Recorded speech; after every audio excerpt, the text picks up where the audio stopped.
बोल news headquarter. Break के बाद खुशामदीद। खबरों का सिलसिला आगे बढ़ाते हैं और यहां पर आपको अपडेट करेंगे जिला कुरम NA-45 के 125 पोलिंग स्टेशंस के नताइज बोल न्यूज ने हासिल कर लिए हैं। इमरान खान 18,285 वोट लेकर आगे हैं, जबकि PDM के जमील खान 10,000 वोट लेकर दूसरे नंबर पर मौजूद हैं। मुख्तलिफ इलाकों में PTI का जश्न भी जारी है। मजीद तफसीलात मालूम कर लेते हैं बोल न्यूज के नुमाइंदे हिदायत पासदार से। हिदायत, बताइएगा, गैर हतमी गैर सरकारी नताइज के मुताबिक चेयरमैन तहरीक इंसाफ इमरान खान इस वक्त आगे हैं? आगे सिर्फ आगे नहीं है, इस वक्त इमरान खान जीत गए हैं।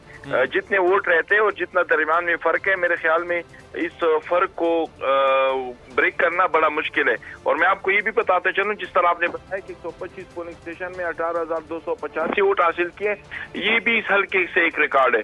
2002 में जब ये हल्का बना था, कबायली उसके फाटक के लिए स्पेशल तौर पर ही दिया गया था। उसके बाद से जब हाजी मुनीर खान और अगजई मरहूम में से 3 बार मुसलसल मुंतखब हुए, उन्होंने भी कभी 18,000 या 20,000 वोट हासिल नहीं किए। हमेशा इस हल्के में जीतने वाले को 16,000, 16,200, 16,100 वोट हासिल हो सके। तो ये भी मेरे ख्याल में खान साहब का एक रिकॉर्ड है। इस हल्के से इन लोगों ने इन पे जो ट्रस्ट किया है, और लोगों को ये भी पता है कि खान साहब ने असेंबली में भी नहीं जाना है, इमरान खान साहब ने हमारे लिए कोई स्कीमें भी नहीं करनी है, लेकिन उन्होंने इमरान खान साहब के बयानी को वोट दिया है। और ये भी बिल्कुल एक नई बात है। ठीक हिदायत, आपने इस हवाले से तफसीलन अपडेट किया, आपका शुक्रिया।